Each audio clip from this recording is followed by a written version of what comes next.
का अंतिम सूर्य ग्रहण में पितृपक्ष की समाप्ति और सर्व पितृ अमावस्या पर ग्रहण की सलाखों में सूर्य देव, इनके बीच के संबंध को समझने के लिए आपका ग्रहण और पितृपक्ष दोनों को समझना जरूरी है।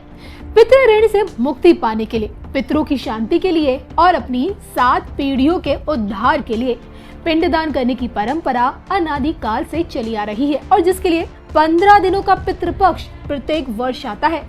इसके पीछे की पौराणिक मान्यता तो यही कहती है कि दानवीर कर्ण की आत्मा को स्वर्ग में भोजन के बजाय सोना और गहने मिले, जिससे वे दुखी हुए और जब अपने इसी दुख को उन्होंने इंद्र के समक्ष रखा तो इंद्र ने उन्हें बताया कि अपने जीवन काल में उन्होंने अपने किसी पूर्वज को भोजन दान नहीं किया और इसके बाद इंद्र ने स्वयं कर्ण को 15 दिनों के लिए पृथ्वी पर वापस जाने की अनुमति दी ताकि वे अपने पूर्वजों को भोजन दान कर सके और इसी 15 दिनों की अवधि को पितृपक्ष के रूप में जाना गया।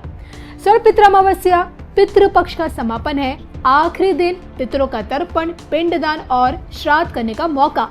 लेकिन अंतिम दिन में जब सूर्य ग्रहण की काली छाया पड़ेगी तो इसका क्या नकारात्मक प्रभाव देखने को मिलेगा?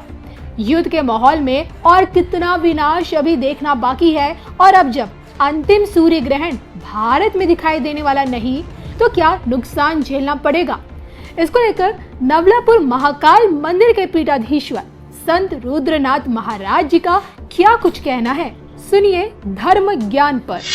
ग्रहण से पितृपक्ष की शुरुआत और समापन भी ग्रहण के टाइम पे ही हो रहा है, तो क्या हम इसे अशुभता के चश्मे से देखा जाना चाहिए या नहीं? हमें तो लगता है इसको अशुभ ना देखें, जो भी कुछ प्राकृतिक व्यवस्था से हो रहा है उसको शुभता से देखें। कैसे? देखिए, चंद्र ग्रहण प्रारंभ में हुआ, सूर्य ग्रहण उसके आदि में होगा। कैसे होगा? चंद्रमा मनसो जायते, चंद्रमा मन है, ये शास्त्र कहता है। मन माँ है, चंद्रमा को माँ का प्रतीक माना गया है। तो आरंभ में माँ और उसके आदि में सूर्य ग्रहण, यानी सूर्य को आत्मा का कारक माना गया है और सूर्य हमारे पिता के कारक है। तो वैदिक ज्योतिष में भी पिता माना गया है सूर्य को और चंद्रमा को माँ का प्रतीक माना गया है। तो आरंभ में माँ और उसके पक्ष के, पितृपक्ष के अंत में सूर्य ग्रहण के माध्यम से। ग्रहण क्या है? ग्रहण है कि चंद्रमा या सूर्य पर राहु, जो हमारा शास्त्रीय विधान है उसके अनुसार राहु अतिक्रमण कर जाता है जी, ग्रस लेता है उसको। लेकिन होता क्या है, कुछ सेकंड और कुछ समय के लिए, उसके पश्चात वो पुराना, वो जो राहु की आभा है, असुर की आभा है, आसुरी आभा है, वो हट जाती है जी। और अपने दिव्य स्वरूप में वापस आ जाते हैं। तो यही है कि इस समय पर हमारे देश में, हमारे यहाँ की राजनीति में, हमारी वर्तमान सरकारी व्यवस्था में एक कुछ आसुरी शक्तियां ग्रहण लगाने का प्रयास कर रही हैं और ये प्रयास कर जरूर रही है अवश्य थोड़े समय के लिए, लेकिन हमारे देश की सरकार, हमारे देश का लोकतंत्र, हमारे देश की व्यवस्थाएं पूरे तरीके से इससे बाहर निकलेंगी और बाहर निकल करके एक नया, जैसे सूर्य ग्रहण के पश्चात सूर्य भगवान और चंद्र ग्रहण के पश्चात चंद्रमा नवीनता में, नूतनता में प्रतीत होता है, उसकी रोशनी, उसकी आभा में दिव्यता दिखाई देती है। इसी प्रकार ये कैसा कालखंड है?